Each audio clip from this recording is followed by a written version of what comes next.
मेरा नाम ऋषि है और ये कहानी है तारीख 22 नवंबर 2022 की। देखिए, मुझे घूमने फिरने का बहुत शौक है और मैं एक बाइक राइडर हूँ और बाइक पर मैं पहाड़ों में या भारत की किसी भी जगहों पर घूमता फिरता रहता हूँ। मैं चंडीगढ़ में रहता हूँ और उस दिन यानी 22 नवंबर को मैं चंडीगढ़ से पंचकुला और पंचकुला से मोरनी हिल्स घूमने के लिए जाने वाला था।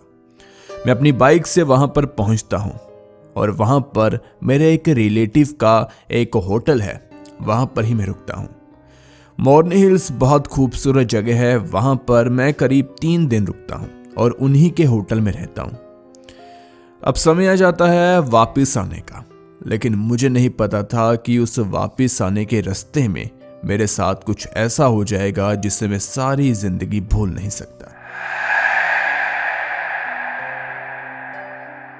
अब जिस दिन मुझे वापस आना था, मैंने सोचा शाम को निकलूंगा और 1.5 घंटा लगता है मोरनी हिल से वापस मेरे घर चंडीगढ़ जाने में। अब शाम के करीब 6 बजे निकलने का प्लान था। मेरे रिलेटिव एक मुझे गिफ्ट देते हैं। अब उस बॉक्स में क्या था वहां पर तो मैं नहीं खोलता, लेकिन मैं उसे पकड़कर अपने बैग में डाल लेता हूं और अपने बैग को अपनी बाइक के साथ अच्छे से बांध लेता हूं। अब वहां से निकलते निकलते मुझे करीब 7 बज जाते हैं। प्लान तो मेरा जल्दी निकलने का था, लेकिन फिर देरी हो ही जाती है। मैं मोरनी हिल से पंचकुला की तरफ निकल पड़ता हूं और पंचकुला से मेरा घर 12 किलोमीटर और मोरनी हिल से पंचकुला 33 किलोमीटर, यानी कि करीब 45 किलोमीटर मुझे जाना था। अब मैं करीब 12-13 किलोमीटर के आसपास आ चुका था, लेकिन अब यहां पर पहुंचकर मैं देखता हूं कि पुलिस ने बहुत नाकाबंदी कर रखी है। वहां पर बहुत ज्यादा ट्रैफिक है। यहाँ पर सभी लोग अपनी गाड़ियों से निकलकर आसपास देख रहे थे और मुझे पता चलता है कि चाय वाले के स्टॉल से कि यहाँ पर लैंड स्लाइडिंग की वजह से और कुछ रोड में तोड़फाड़ होने की वजह से इस रोड को थोड़े समय के लिए बंद कर दिया है, क्योंकि पीछे से पुलिस को भी ये आदेश मिले थे कि इस रोड को बंद कर दो और लोगों को रोके रखो। अब यहाँ पर लोग बोल रहे थे कि करीब 10-15 मिनट के बाद रोड खुल जाएगा, इसलिए मैं वहां पर खड़ा होकर वेट करता हूं और वेट करते करते अब मुझे 25 से 30 मिनट हो चुके थे, लेकिन रोड खुलने का नाम नहीं ले रहा था। मैंने किसी से पूछा कि मुझे पंचकुला जाना है, क्या कोई दूसरा रास्ता है? तो वो मुझे बताते हैं कि एक रास्ता तो है, लेकिन आप उस रास्ते से ना ही जाए तो अच्छा होगा, क्योंकि अब करीब करीब शाम के 7:45-8 बजने वाले थे करीब। और उन्होंने मुझे कहा कि आप उस रास्ते से जाएंगे अंधेरा होगा और वो रास्ता वैसे भी ठीक नहीं है। उन्होंने कहा कि वो रास्ता बिल्कुल सुनसान है, वहां से कोई आता जाता नहीं है और जो भी वहां से आता जाता है उनकी कहानियां कुछ ठीक नहीं है। इसलिए जो भी मेरे से पूछता है, मैं उस रास्ते से जाने की सलाह किसी को नहीं देता, आप भी मत जाएं। वो मुझे कहता है कि उस पूरे रास्ते में सिर्फ एक ही गांव आता है, बाकी पूरा रास्ता सुनसान है। अब उसकी बातें सुनकर मैं ज्यादा ध्यान तो नहीं उन पर देता। मैं सोचता हूँ कि वापस होटल चले जाता हूँ और मौसम भी ठीक नहीं था, क्योंकि थोड़ी थोड़ी बारिश होने की संभावना थी, बादल काफी थे और नवंबर का महीना, हिल स्टेशन, ठंड तो होती ही है। अब यहाँ पर मैंने सोचा कि चलो वापस चलते हैं, कल सुबह चंडीगढ़ के लिए निकल जाएंगे। लेकिन अब मुझे एक रात और वहां पर नहीं रहना था, अगले दिन मुझे किसी काम पर भी जाना था, इसलिए मैं दूसरे वाला रास्ता ले लेता हूँ और मुझे 300-400 मीटर थोड़ा पीछे जाकर एक मोड़ मुड़ना था और मैं ऐसा ही करता हूँ। अब यहाँ पर मैं देखता हूँ कि रोड आगे चलकर बिल्कुल सिंगल हो चुका है। आसपास थोड़े से, जैसे गांव टाइप तो नहीं कह सकते, कस्बे टाइप है, जो कि शुरुआत में ही आए, बाद में वो भी आना बंद हो गए। आगे चलकर आसपास पेड़ पौधे, खाली सुनसान जगह। अब यहाँ पर ठंड बहुत लग रही थी क्योंकि आसपास पेड़ बहुत ज्यादा थे। हल्की हल्की बूंदाबांदी बीच में हुई। मैं थोड़ा सा रुका भी क्योंकि वहां पर एक ढाबा भी था, मैंने खाना खा लिया। अब वहां से जब मैं फिर से निकलता हूं और मुझे बाइक बहुत तेज चलानी थी, अब करीब 8:30 का समय हो चुका था, तो मैं बाइक बहुत तेज चला रहा था। रास्ता बिल्कुल सुनसान, लेकिन बारिश ने वही कर दिया जिसका डर था। अचानक से तेज बारिश होना शुरू हो गई। अब सर्दियों का महीना, बारिश की एक्सपेक्टेशन तो मुझे नहीं थी, तो मैंने रेनकोट या बारिश से बचने का कोई भी इंतजाम कर नहीं रखा था। अब यहाँ पर करीब 7 से 8 किलोमीटर में अंदर को आ चुका था। अब मैं वापस यहाँ से भी नहीं जा सकता था और आगे का रास्ता भी थोड़ा लंबा था, तो मैंने सोचा कि चलो एक रूम ले लेते हैं, अब यहीं पर रुकना पड़ेगा और कोई ऑप्शन तो मेरे पास है नहीं। अब यहाँ पर आगे चलकर रास्ता थोड़ा घुमावदार हो गया क्योंकि पहाड़ियाँ थी साइड में और रास्ता घूम घूम कर नीचे की तरफ जा रहा था।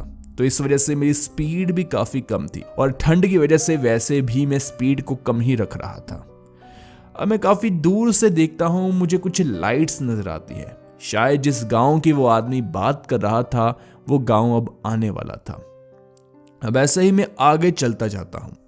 अब जब मैं आगे पहुँचता हूँ, जिस गांव के इंतज़ार में कर रहा था वो तो नहीं आता, लेकिन मुझे 4 झोंपड़ियाँ नज़र आती है।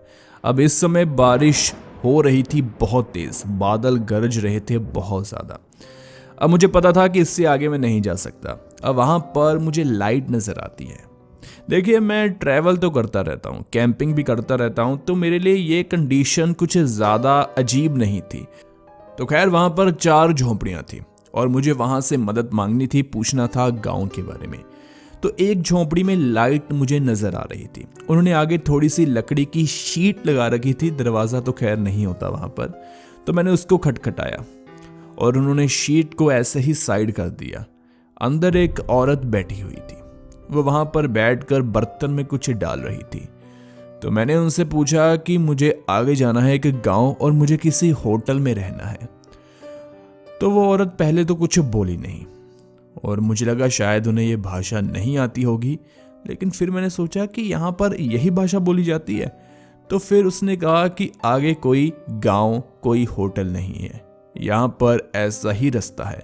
मैंने पूछा कैसा रास्ता? उन्होंने बोला ऐसा ही।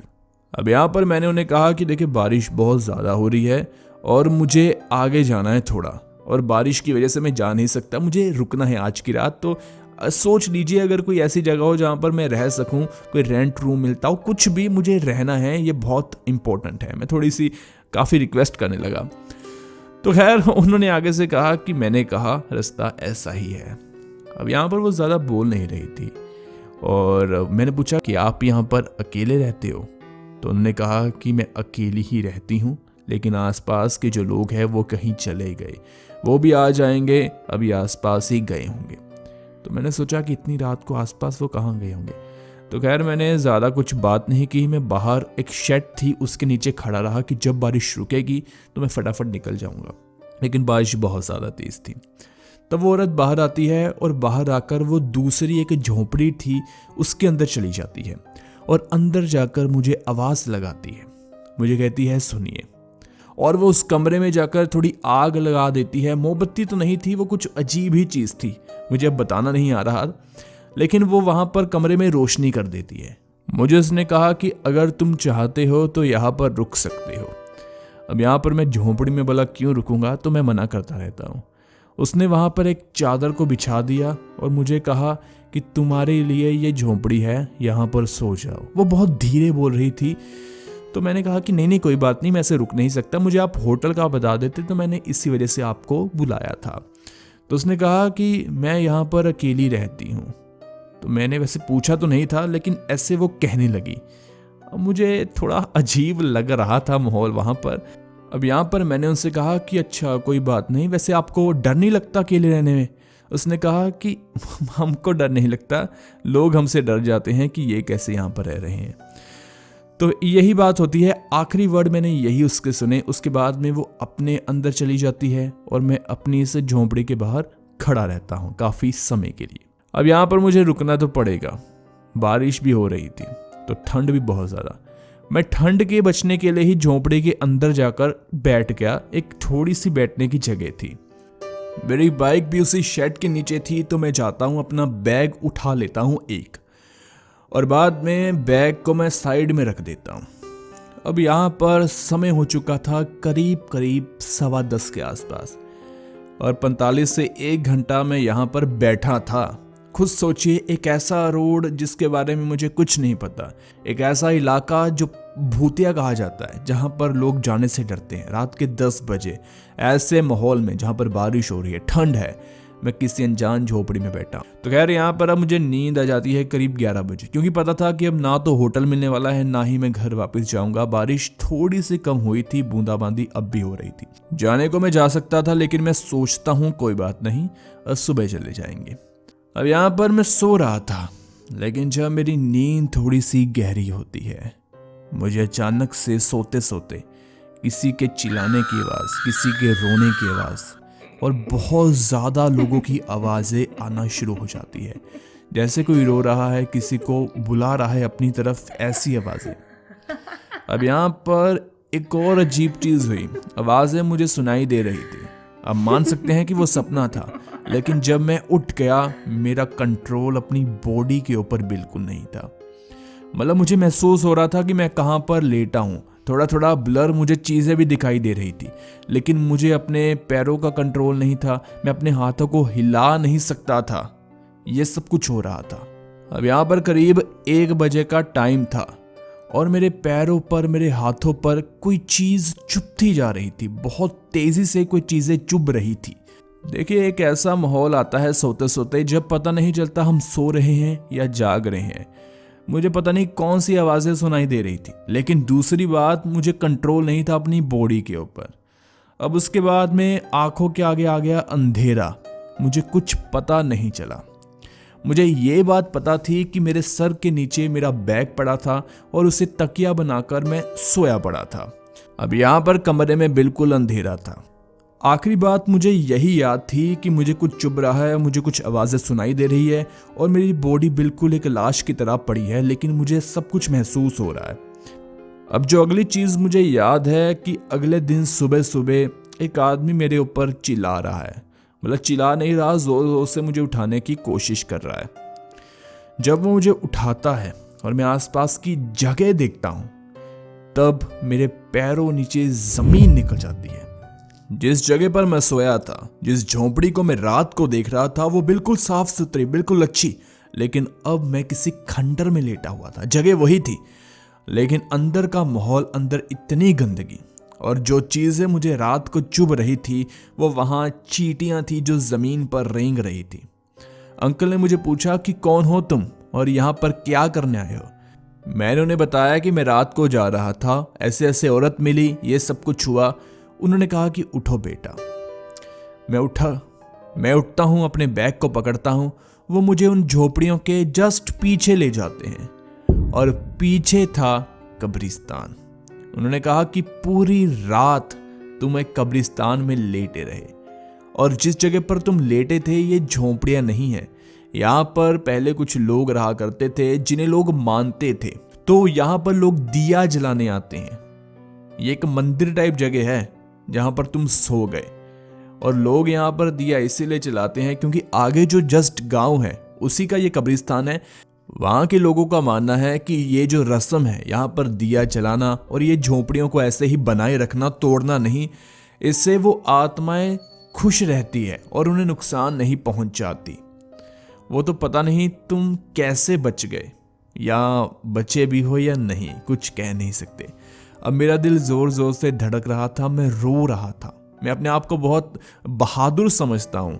देखिए, ऐसा एक पल आता है जब हम अपने आप को बहादुर तो समझते हैं, लेकिन वो पल हमें घुटनों पर लाने के लिए मजबूर कर देता है। मैं अपना पूरा सामान पकड़ता हूँ और अंकल को कहता हूँ कि अब क्या होगा, कुछ गलत तो नहीं होगा। अंकल कहते हैं कुछ नहीं, भगवान का नाम लो, सब कुछ ठीक होगा और शायद तुम्हारी किस्मत अच्छी थी जो तुम बच गए। अब मैं घर चले जाता हूँ। घर पर पहले पहले मैं कुछ किसी को नहीं बताता। अपने रूम में जाता हूँ, नहाता हूँ और बस अपना ध्यान किसी और काम में लगाने की कोशिश करता हूँ। और मेरे रिलेटिव्स ने जो गिफ्ट दिया था उसे बस खोल रहा था। जब मैं खोलता हूँ, उसके अंदर भगवान हनुमान जी की मूर्ति बहुत सुंदर उन्होंने मुझे दी थी और साथ में उन्होंने मुझे माला भी दी थी। तब मैं बैठकर सोचता हूँ शायद इन्हीं चीज़ों की वजह से मैं कल रात को बच गया, क्योंकि जैसी चीज़ें मुझे अंकल ने बताई और उसके बाद में मेरा बचना ये काफ़ी अजीब था। और बाद में मैंने अपने घर वालों को भी आखिरकार सब कुछ बता ही दिया। पहले डांट पड़ी, बाद में उन्होंने मुझे पूजा के लिए कहा, हमने पूजा करवाई, सब कुछ ठीक है। लेकिन वो दिन मुझे आज भी नहीं भूलता। उसकी हैप्पी एंडिंग हुई, इस वजह से मैं खुश तो हूँ कि मैंने कुछ अलग एक्सपीरियंस किया, लेकिन अगर मामला ऊपर नीचे होता तो शायद ये कहानी बताने के लिए आज मैं उस हालत में ना होता। दोस्तों, ये थी ऋषि की कहानी। आपकी अगर कोई ऐसे ही कहानी है, कुछ ऐसा किस्सा है जो कि दुनिया से आप शेयर करना चाहते हैं, तो नीचे कमेंट सेक्शन में या ईमेल के जरिए हमें पूरी कहानी बताइए। अगली वीडियो आपके ऊपर ही बनेगी। धन्यवाद।